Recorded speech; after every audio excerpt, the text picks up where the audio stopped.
C'est de l'apprentissage de Python pour la data science et l'IA. Donc, je crois que ça, nous avons vu hier. Donc, ici, on va comparer deux strings, deux chaînes de caractères. On se rend compte que, bon, en faisant l'égal, égal, égal, on trouve false, ce qui est normal. Pourquoi? Parce qu'ici, intro, c'est en majuscule, ici, c'est en minuscule. Et ici, on refait le même process. On voit bien que c'est true, donc c'est bon. C'est les logiques.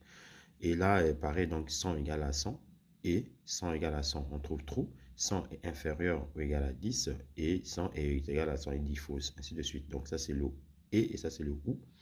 D'accord. On continue. Donc là, ça, c'est les conditions avec les loops, if, else, etc. Voici à peu près, ça, c'est la forme. Donc, vous mettez le if condition, do something, else, do things. OK. Donc là, si 100 est inférieur à 2, on affiche ça. Donc si 100 est supérieur à 2, on affiche ça.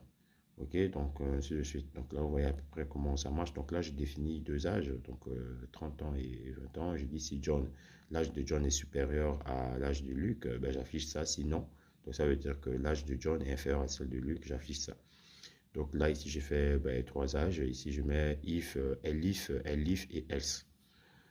Ok, donc là, je définis une variable. Donc je mets ça, c'est comme pour une liste. En fait, ça, c'est mettre la condition, mais c'est une seule ligne. C'est pas mal également. Donc là, vous mettez event if le pourcentage de ça est égal à 0, sinon je fais ça. Mais c'est la même chose que de mettre la condition sous une autre forme.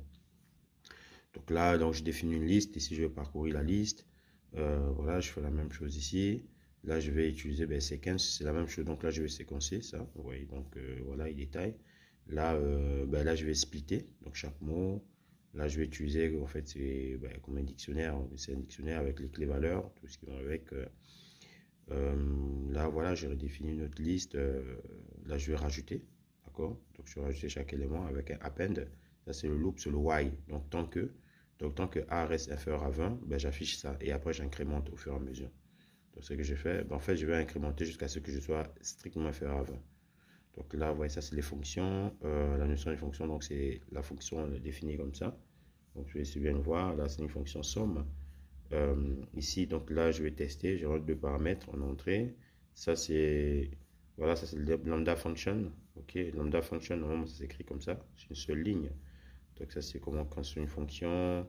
Ouais, le notebook, il est assez complet. Là, je vais essayer d'aller rapidement. 3 minutes. Voilà, vous voyez, donc ça, voilà, donc le notebook, la vidéo est disponible. Le but, c'était de vous montrer cette première